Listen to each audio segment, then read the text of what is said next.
Ol. Ol diyen Yaradan'ın emriyle geldik şu aleme. Dağıldık arzın yüzeyinde çeşitli bölgelere.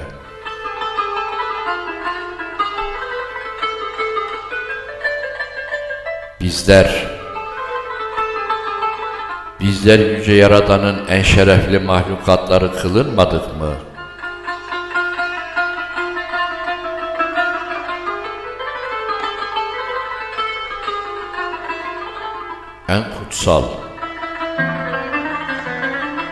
En kutsal makamdan sorumluluklar verildi bizlere.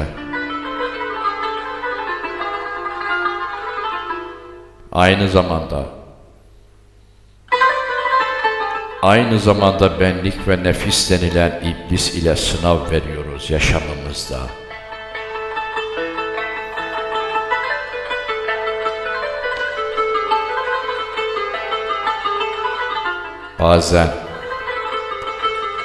Bazen unutuyoruz sorumluluklarımızı.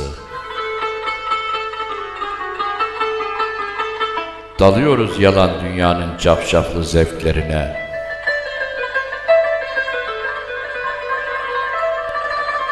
Menfi çıkarlarımız için hiç düşünmeden mahkum oluyoruz benlik denilen nefsimize.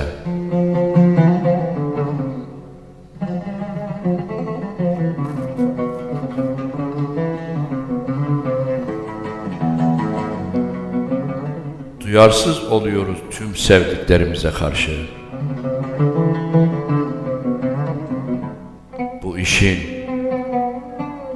Bu işin çeşnisi oluyor bazen riyakarlığımız.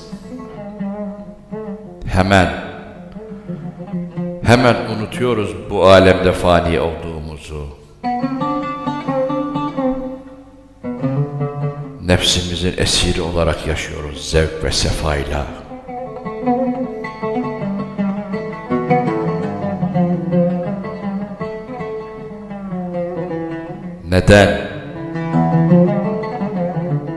Neden çekemiyoruz bizler bizleri acaba?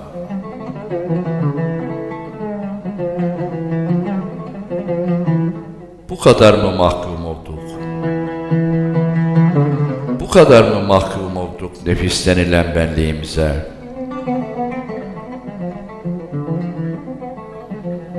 Neden zevk ve menfaatlerimiz için 40 takla atıyoruz?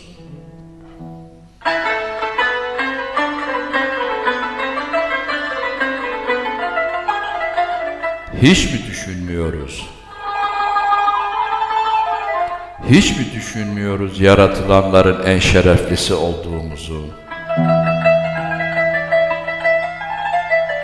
Unutuyoruz nedense ebedi alemin gerçek olduğunu.